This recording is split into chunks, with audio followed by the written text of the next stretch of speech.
Hi అండి, అందరికీ కార్తీక మాస శుభారంభ పాడ్యమి శుభాకాంక్షలు. శివకేశవులకు ఇష్టమైన మాసం కార్తీక మాసం. ఈ కార్తీక మాసంలో ప్రాతకాల స్నానము దీపానికి చాలా ప్రాముఖ్యత ఉంటుంది కదా. ఇంకా నేను ఈ రోజైతే తొలి పాడ్యమి స్నానము, పూజ, దీప ధూప నైవేద్యం సమర్పించాను. నేనైతే మొదటిగా ఈశాన్యంలో ఉన్న మా బోరు దగ్గర పూజ చేసుకున్న తర్వాత ఇలా తులసమ్మ దగ్గర కూడా దీపారాధన చేసుకుంటాను. బోరు దగ్గర దీపారాధన అంటే మనము నదికి వెళ్ళినట్లుగా అక్కడ పూజ చేసుకున్నట్లుగా ఫస్ట్ అక్కడ దీపారాధన వెలిగించుకున్నాక తర్వాత తులసి పూజ చేసుకొని తర్వాత ఇంట్లో పూజ చేసుకోవాలని మా అత్తగారు చెప్పారు. మా అత్తయ్య అయితే బొట్లు ఇలానే పెట్టేది, బావికి పెట్టేది. నేనైతే ఇలా బోరు దగ్గర ఒక గోడకి ఇలా బొట్లు పెట్టుకొని ఇలా పూజ చేసుకున్నాను. ఇప్పుడంటే సోషల్ మీడియా ఇన్ఫ్లుయెన్స్ వల్ల ప్రతి ఒక్కరు ఇలా కార్తీక స్నానము, కార్తీక పూజ చేస్తున్నారు. కానీ మా అత్తయ్య 50 ఇయర్స్ బ్యాక్ నుంచే స్టార్ట్ చేసింది ఇలానే పూజ చేసుకునేది.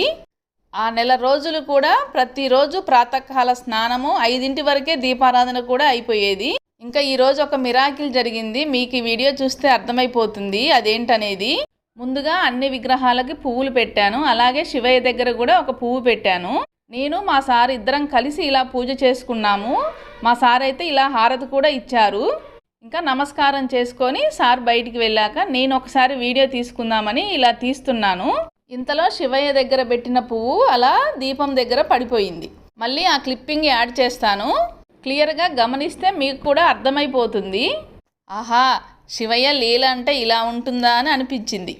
మీకు కూడా ఈ వీడియో చూశాక ఏమనిపించింది అనేది తప్పకుండా కామెంట్ బాక్స్లో షేర్ చేయండి. ఇంకా ఆ పువ్వునైతే నేను మహాప్రసాదంగా స్వీకరించాను. ఇంకా బయట గుమ్మాల దగ్గర కూడా ఇలా దీపారాధన అయితే చేశాను. నాకైతే కార్తీక మాసం అంటే చాలా ఇష్టము. కార్తీక మాసం మొదటి బుధవారము పాడ్యమి పూజా విధానం అయితే ఇదండి. ఎలా ఉందండి మా పూజ, మీకు నచ్చిందా?